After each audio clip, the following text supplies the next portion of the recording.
Purihin at dakilain natin ang ating Panginoon, ang mahal na poong Jesus Nazareno.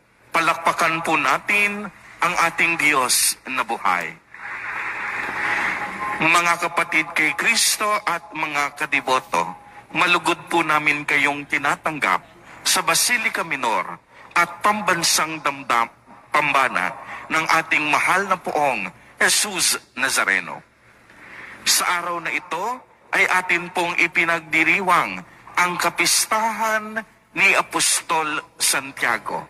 Kaya nga sa ating ebanghelyo, narinig natin ang kahilingan ng kanilang ina, ang magkapatid na sina Santiago Apostol at Santiago San Juan, at ang kanilang mga magulang, ang kaniyang ina na asawa ni Zebedeo, ay humiling